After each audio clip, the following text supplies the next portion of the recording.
Hey friends, thank you so much for being here for the 6-week beginner series. We're doing a recap video of week 1. This is my husband Doc. He's just going to help me demonstrate a little bit.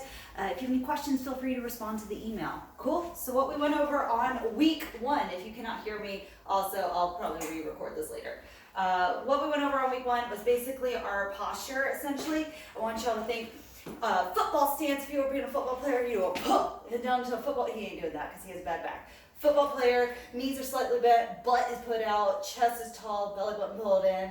You're on the balls of your feet, so you're able to wiggle your toesies and pump your heels at the same time, and that's kind of the position we want. All we do is stand up straight with our feet a little bit underneath us if that is a little bit more comfortable for you to be underneath yourself. And this is our basic West Coast swing posture. You're wiggling your toes still, you can pump your heels at the same time, exact same process. For the leaders, they had their hand holds in like a video game controller style. Followers had their hands like they're holding on to their shopping cart, and then they gotta hold on to the shopping cart because they're about to run over grandma. Or they can think about like little kittens, meow, you know. No thumbs involved. We don't want to press down on the toggles on the video games. We gently give ourselves little hand hugs, pew, and that's what it looks like. In swing dances, our arms are nice and loosey-goosey. No biceps, as much as I love a good bicep. We don't want to look like dinosaurs. It looks weird, okay? So we want to have nice loosey-goosey hand. The closer you are, the less connection. So it's like a 1 out of 10 connection or tension away from our partner, like from this position. And the further apart we go, it gets to be like maybe a 9 and maybe a 10. If he would let me go, I would follow my butt. We don't want that. So we want to find a nice, comfortable, maybe 4, 5, or 6. And then we want to think about if our arms were broken. We want to think about that we are like power poles. That was my cat. She dropped something. If we want to think about ourselves like power poles outside, in between are the wires. They're nice loosey-goosey outside, but if the wire gets cut, we kind of open up slightly. If you want to think about like third foot position, if that's your game, you can, maybe third open.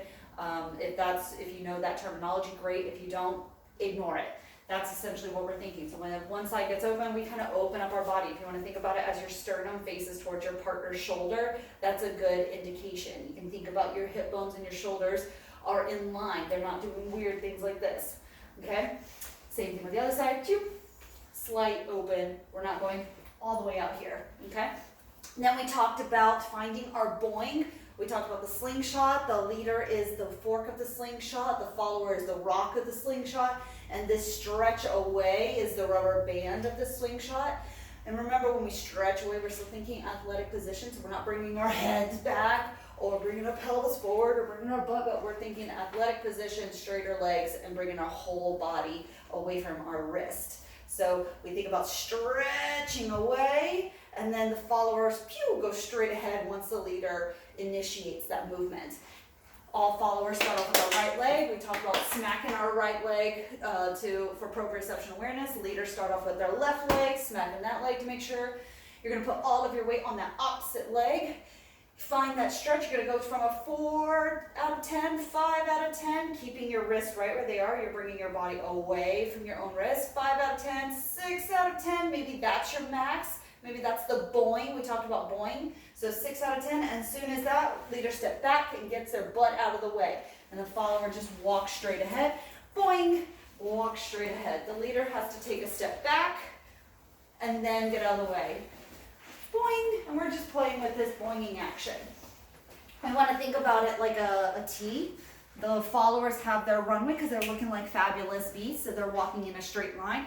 And then the leader, so can you be my walking in a straight line? Okay, so the followers are walking in a straight line. The leaders are here in the middle, and they take a step back and get out of the way. Then they come back in the center. Take a step back, get out of the way, then come back into the center. Take a step back, get out of the way, and then come back into the center. That's their little runway, is this little tiny box right here. So we want to think about that. So it's all of a swagger, it's all of a cool walking vibe, not getting super huge and weird. Then we talked about putting timing with it. So all dances have a certain timing. We talked about this as a 6-count dance as of right this second. We're doing what's called 6-count passes. So I want you to think walking out, 1, 2, 3, 4, 5, 6. Followers starting off with their right leg, leaders starting off with their left leg. So we're literally going to find our boing. 4 out of 10, 5 out of 10, 6 out of 10, 1, 2, 3, 4, 5, boing. 1, 2, 3, 4, 5, boing. 1, 2, 3, 4, 5, boing. 1, 2, 3, 4, 5, boing. And the major thing that we need to remember for the leaders is not walking around the followers. Remember, you're just walking in your own little spot, in and out of the slot. And then we just kind of play around with handholds. You can have the leader's left hand with the follower's right hand, and it can go stay down or it can go up. Just make sure that when you go up, followers, you're walking in a straight line. Oh no, my shoulder says I should probably turn around. Turn around towards your arm. Oh no, I should probably turn around. Turn around towards the arm, yeah? That's a good indicator of where following your wrist might be a good cheat code. You can try from the other side. Remember, this side now is open, so we're going to slightly open. We're still walking followers right foot, leaders left foot. It can stay down or it can go up with that arm. Take a step back. 1, 2, 3, 4, 5. Boing. 1, 2, 3, 4, 5. Boing. 1, 2, 3, 4, 5. Boing. 1 more. 1, 2, 3, 4, 5. Boing. Right? So we can do with all kinds of combinations. If you want, you can get fancy. You can go cross hand hold. See what that looks like. You can go boing. 1, 2, 3, 4, 5. Boing. 1, 2, 3, 4, 5. Boing. Maybe you go to the other hand.